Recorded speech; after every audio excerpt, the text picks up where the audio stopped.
All right, so welcome. My name is Andy Bobholz. I am a high school coach. I've coached not only baseball, but basketball, American football, track, a few other sports as well, and been doing that for almost 30 years. I am also Max's dad, so I've been his coach over the years as well.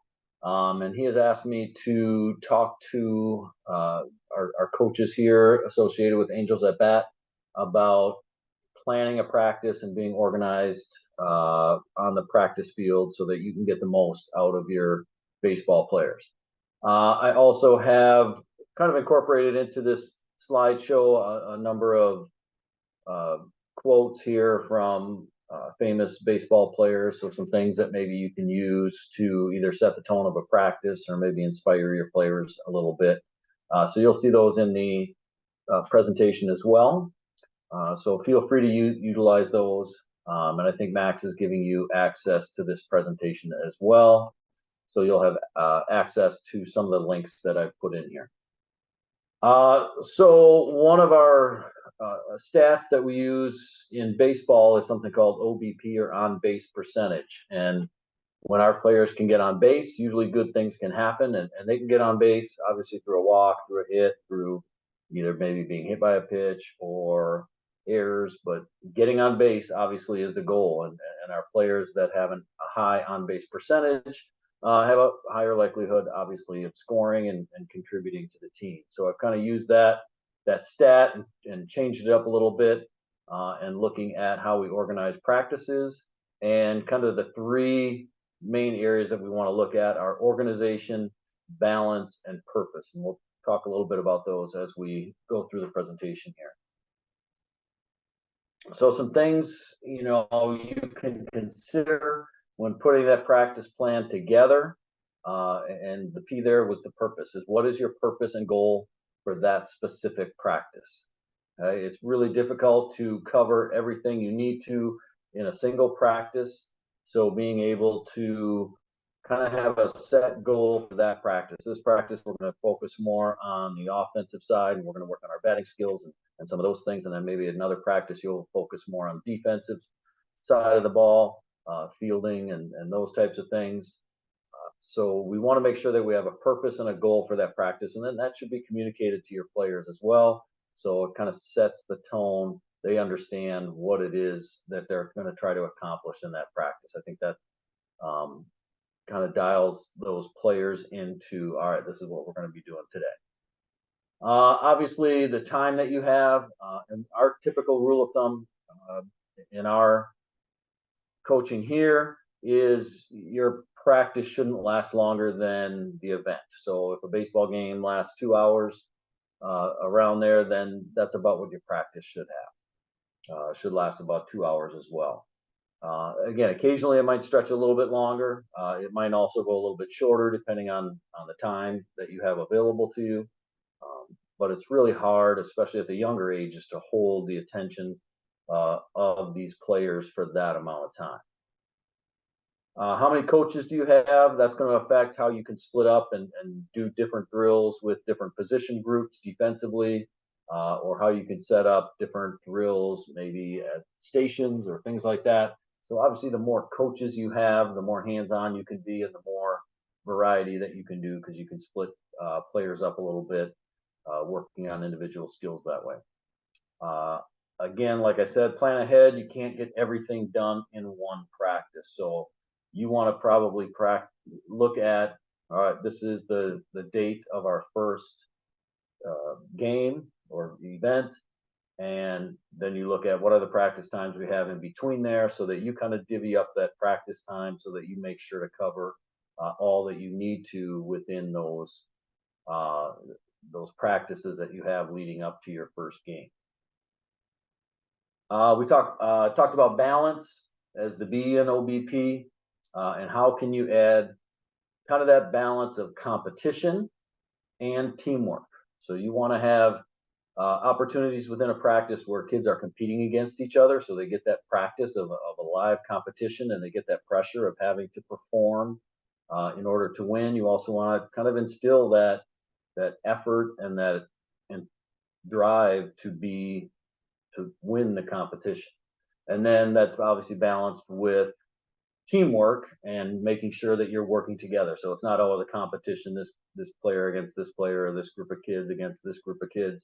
You want to be able to build that level of teamwork as well. How can you add leadership opportunities? So being able to allow either your leaders, and most of the time those leaders are probably your better players, but not always. But you want to maybe allow them some opportunity to lead either maybe the warm-ups or stretching or different drills that you've already taught, so that they can develop some of those leadership skills as well. And again, at some point, some of those players may want to be coaches, and so that gives them those opportunities to build those skills as well. I think it's important to set routines and practice them. So it's okay to use, a few drills numerous times. If it's a good drill and you use it a number of times, that way you can just say, hey, we're going to do this drill, and the kids know they can set it up. They're ready to go. It doesn't take a lot of time to explain it because you've done it numerous times. All right, kind of the same thing with warm-ups and your throwing progressions and things like that. If you have those routines set in place, they know what to do, and it becomes a little bit more efficient with practice. Anytime we can combine multiple skills into one drill, an example would be pitchers that are working on their pickoff moves.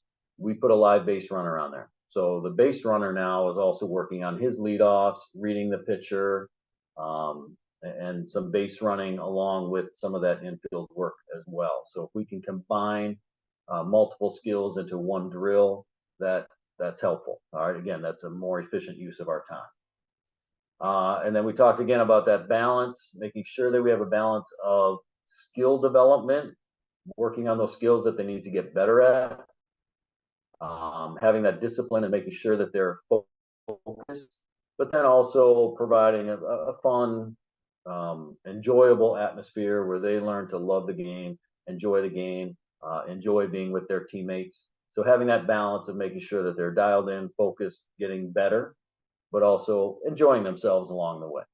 All right. I always tell my players, and it doesn't matter what sport I was coaching, they need to practice with the focus of a game. Okay. I use a saying all the time that you play like you practice. So we want to make sure that when we're practicing, we're in that mode of this is what we need to be like when we're playing a game. Here's an example of just a basic 2-hour practice plan. And this is pretty basic right here. And certainly things can be flexed around depending on the things you have going on that day.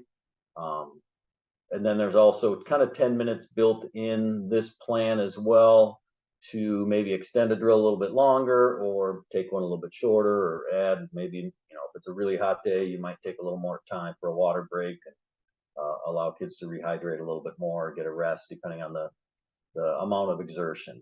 But basically we take 5 minutes at the beginning, talk about the schedule, what we're going to be doing in practice, kind of setting that purpose again. You do attendance or something along those lines so you know who the kids are that are there.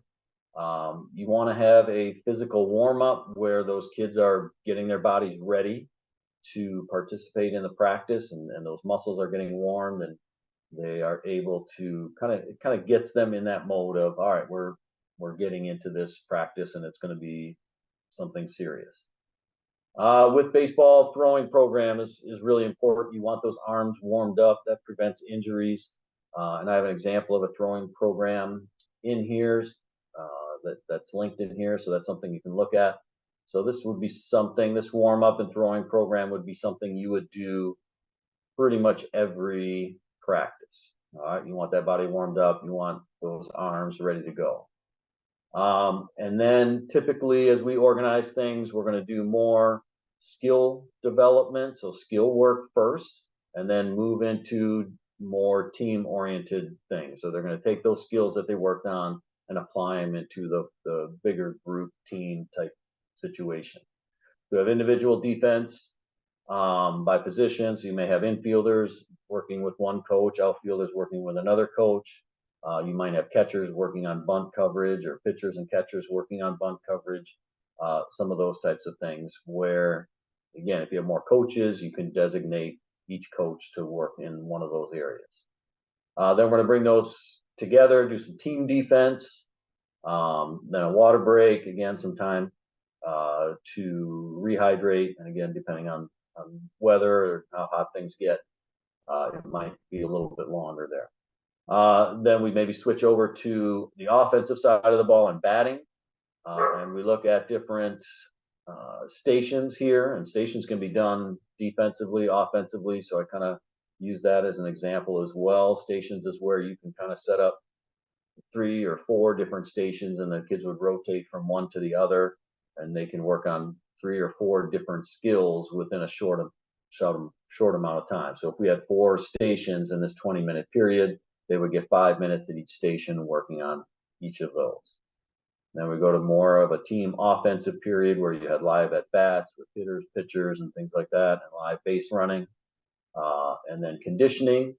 And whenever I did conditioning, I always wanted it, again, to be practical to what we do in that sport.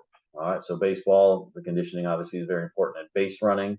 So when we're doing our conditioning, it's part of our base run. It's not just, sending them out to run to get in shape. It's more, all right, we're going to work on specifically base running and getting from one base to another as fast as we can. And then they don't always realize that, hey, they're getting conditioning along the way. And then always some type of a team meeting at the end, review some of the things that have gone well, or talk about some of the things that you want to work on. It's a great opportunity to maybe point something out that someone did that was really great, whether it was, something they did from an attitude perspective, like they messed up, they got a little down on themselves, but they came back and did really well, or even, someone had a great practice. They had 3 or 4 hits and hit the ball well, and you just kind of point out those things, and it allows those kids to feel good about the practice that they had. So from a warm-up perspective, it's we have always done more of a dynamic warm-up where we're actually moving as we do these things. So it's a jog, it's some high knees and things like that. And again, there's a link here. I'm not going to go through that right now, but you can click into that, and it just has a basic dynamic warm-up. You want that body to be warm, sweating, loose before we start practice. That's going to eliminate a lot of injuries for you and pulled muscles. And again, here's a great opportunity to kind of set up a routine where those kids can lead that warm-up. All right, your leaders can kind of take that opportunity to lead that. And again, you would take them through it the first few times, and then you transfer that leadership over to one of your players or one of your captains so that they can lead that part of the practice. I think it's important that they do that together to promote teamwork as well. Then we go to our throwing progression, and this is, again, really important in eliminating some of that arm fatigue and arm soreness that comes along. We want to get those muscles in the arm loosened up. And basically with our throwing progression, and again, there's a link here to a basic throwing progression that you can use. But basically, we're going to start closer together, always focusing on really good, perfect form. And then gradually, we're going to move further apart and longer throws, working on still good form, working on grip. So when we play catch, your pitchers can work on different grips, different releases, from a fastball to a changeup to a curveball. They can start working on some of those things in their throwing warm-up. Long toss is huge. It may not be something that you're doing every single day, depending on your practice schedule. But you want to work that long toss in there, and that's where those kids are getting pretty much as far apart as they can and still being able to throw and catch to build up that arm strength. We want those arms to get stronger and stronger. So long toss is a great way to do that. And then we bring it back together with quick catch where we're just working on, they get closer together and it's just transferring that ball from the glove to the hand and to the throw as quickly as possible. And again, all that's laid out in this link right here. So again, it's a great way to start your practice and get those kids working together. One of the things we've done as well in our baseball practices is when they're throwing, they all throw together. So every kid is throwing at the same time. All right, it looks really nice from an organizational perspective. Kids start looking at each other and they're focused on each other. And there's a little pressure there again, maybe competition-wise, that they don't want to be the ones that are missing or making a mistake. It kind of forces them to focus. Sometimes when they're just throwing, they lose a little focus and they get a little silly or goof around a little bit. So we want to get them dialed in. So if they're all doing it together, they kind of have to stay focused on what they're doing. So then we go to infield and outfield drills, to our defensive position work. And again, you have a decision to make here whether you're going to split by positions or if you want your players to know all positions. So if you have players that are going to play both in the infield and the outfield, then you might do infield with all of your players. You might then do outfield work with all of your players. You might have to split that time up a little bit. But if you have specific players doing infield work and specific players doing outfield work, and you have two different coaches that can do that, that's another opportunity to kind of split apart and do that. But generally, and again, I have some infield drills here linked and some outfield drills as well. It starts with just very general skill with high repetition. So they're going to get a lot of practice. And then they progress again to more full infield outfield work. And then you'll pull them all together where everybody's at a position, and you work on maybe specific situations. So you got a guy on first and second, and we got a ground ball in the infield. Where are we going to get the ball to? Okay, we're going to throw it to third base, or we're going to turn a double play, and examine very specific situations. And this is again another place where you can use live runners. So we have players also working on base running skills at the same time. So a couple of things that you can do there. When we go to the offensive side of the practice and we're working on our batting, it's a great opportunity to work on some station work. And we set up, like I said, 4 different stations here within that 20 minutes, and those kids will rotate, or those players will rotate 5 minutes at a station.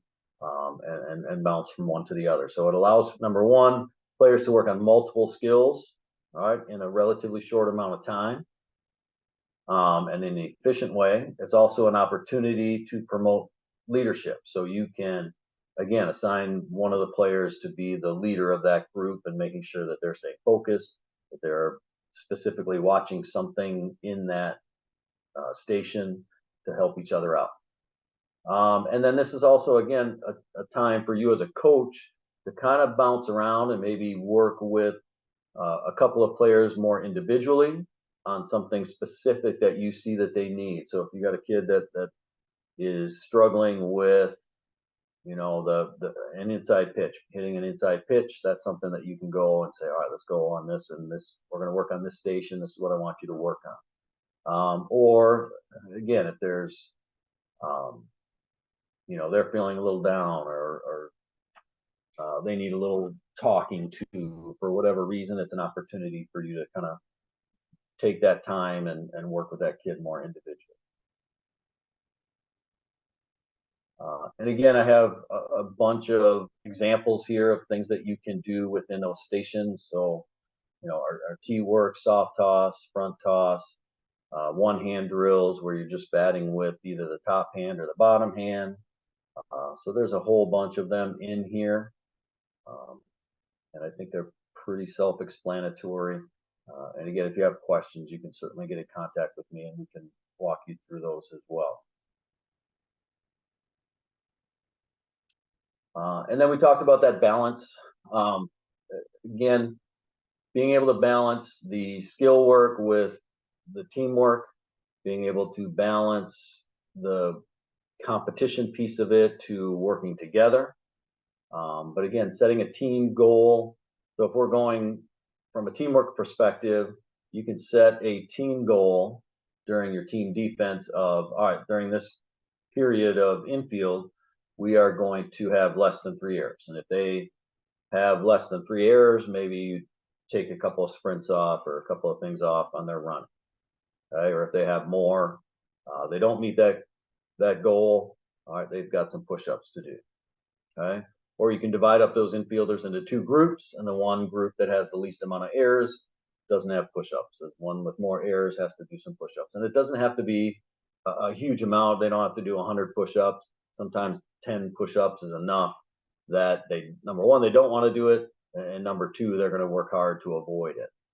But you want to have those consequences of winning and losing so that those players, number one, know how to win, and on the flip side of that, know how to lose appropriately and with good sportsmanship.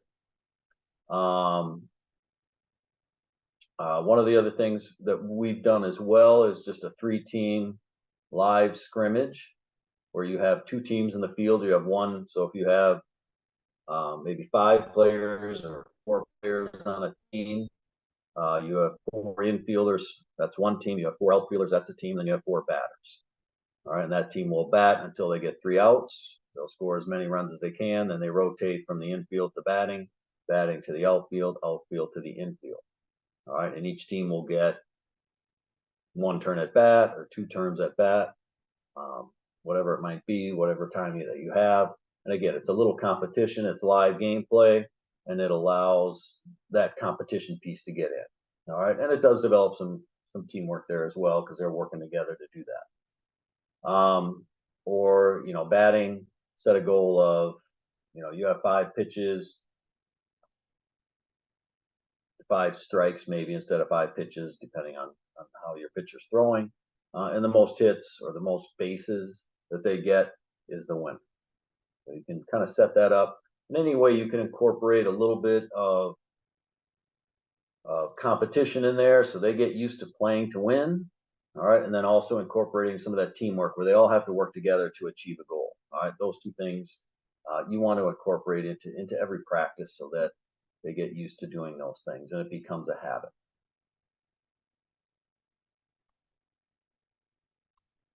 And then again, that conditioning part is, I always like to incorporate the conditioning into the drill. So everything that we kind of did full speed, and it was applicable to the game.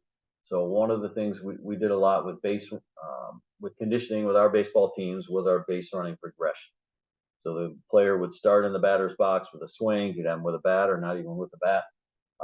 And it's an infield hit, so they're going to sprint to first base, run past the base, looking for the overthrow. So they're going to turn and look if the ball is overthrown. So they get used to that pull-out sprint to the base, hitting the base. Then the second round, they would do a single to the outfield where they see that ball go to the outfield, so they know they have to round first base. They start listening to the coach as far as what the first base coach is telling them.